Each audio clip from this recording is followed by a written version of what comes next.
Good morning my lovely viewers, সবাই কেমন আছো? আশা করি সবাই খুব ভালো আছো আর সুস্থ আছো।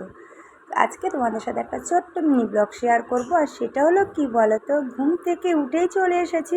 তার মানে তোমরা বুঝতেই পারছো কি করব।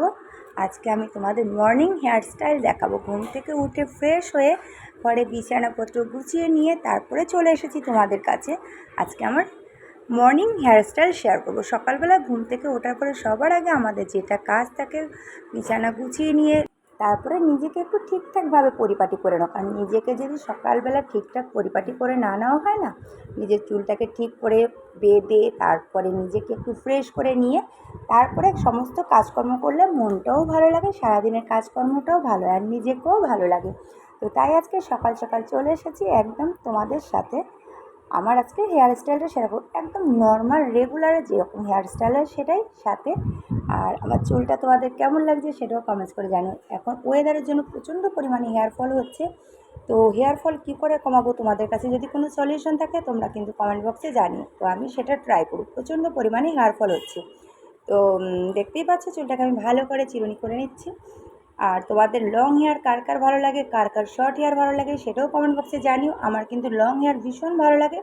আমার হেয়ার কিন্তু আগে আরও লং ছিল, এখন এত পরিমাণে হেয়ার ফল হচ্ছে যার জন্য আমি হেয়ারটাকে ছোটো করে দিয়েছি।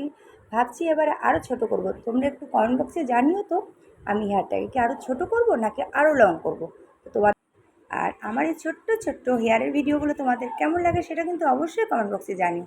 আর তোমরা কী ধরনের ব্লগ দেখতে চাও, হেয়ারের ব্লগই দেখতে চাও নাকি অন্য কোনো ব্লগ দেখতে চাও সেটাও কিন্তু তোমরা কমেন্ট বক্সে জানিও, তাহলে আমি তার উপরে ভিডিও বানানোর চেষ্টা করব। তো চলো, আজকের এই ব্লগটা তোমাদের কেমন লাগলো সেটা অবশ্যই কমেন্টস করে জানিও। আর রেগুলার আমার এই যে হেয়ার স্টাইলটা, জাস্ট চুলটাকে ভালো করে আঁচড়িয়ে নিয়ে তারপরে হাতে করে একদম হাত খোপা করে নেবো, রোল করে যে হাত খোপাগুলো হয় সেগুলোই করে নেবো। তো ফাইনালি আমাকে খোপা বাঁধার পরে কেমন লাগছে সেটা কিন্তু অবশ্যই কমেন্ট বক্সে জানিও। তো চলো আজকে যেন টাটা, আবার দেখা হচ্ছে আর একটি ছোট্ট মিনি ব্লগের সাথে। সবাই খুব ভালো থেকো, সুস্থ থেকো আর সেফ থেকো, এভাবে আমার পাশে থেকো, আমাকে সাপোর্ট করো। তো চলো, তোমাদের ভালোবাসা একান্ত দরকার। টাটা, বাবাই, খুব ভালো থেকো সবাই।